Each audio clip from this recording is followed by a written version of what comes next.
Mecca Medina നഗരങ്ങളെ ബന്ധിപ്പിക്കുന്ന ഹറമൈൻ റെയിൽവേയിലേക്ക് 20 ട്രെയിനുകൾ കൂടി എത്തുന്നു. സ്പെയിനിൽ നിന്ന് 20 പുതിയ അത്യാധുനിക ട്രെയിനുകൾ വാങ്ങാൻ ഹറമൈൻ റെയിൽവേ ഒപ്പുവെച്ചു. നിലവിൽ 35 ട്രെയിനുകളാണ് ഹറമൈനുള്ളത്. തിരക്കേറുന്ന സാഹചര്യം പരിഗണിച്ചാണ് ഹറമൈൻ റെയിൽവേയുടെ നീക്കം. സ്പെയിനിലെ ടാൽഗോ കമ്പനിയിൽ നിന്ന് പുതിയ 20 ട്രെയിനുകൾ വാങ്ങുന്നതിനുള്ള കരാറിൽ ഒപ്പിട്ടതായി സൗദി അറേബ്യ റെയിൽവേസ് അറിയിച്ചു. നിലവിൽ 35 ട്രെയിനുകളാണ് സർവീസിനുള്ളത്.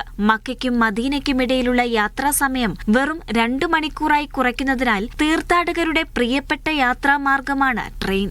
റമദാനിൽ പ്രതിദിന സർവീസുകളുടെ എണ്ണം 140-ലധികമായി ഉയർത്തിയെന്ന് സൗദി റെയിൽവേ കമ്പനി അറിയിച്ചിരുന്നു. ഹറമൈൻ ട്രെയിനിന്റെ ചരിത്രത്തിലെ തന്നെ ഏറ്റവും വലിയ പ്രവർത്തന പദ്ധതിയാണിത്. വിശുദ്ധ മാസത്തിൽ 3662 സർവീസുകളിലായി 17 ലക്ഷത്തിലധികം സീറ്റുകളാണ് യാത്രക്കാർക്കായി ഒരുക്കിയിരിക്കുന്നത്. മണിക്കൂറിൽ 300 കിലോമീറ്റർ വേഗതയിൽ സഞ്ചരിക്കുന്ന ഹറമൈൻ ട്രെയിൻ മക്കയ്ക്കും മദീനയ്ക്കും ഇടയിലുള്ള യാത്രാസമയം വെറും 2 മണിക്കൂറായി കുറയ്ക്കുന്നതാണ്.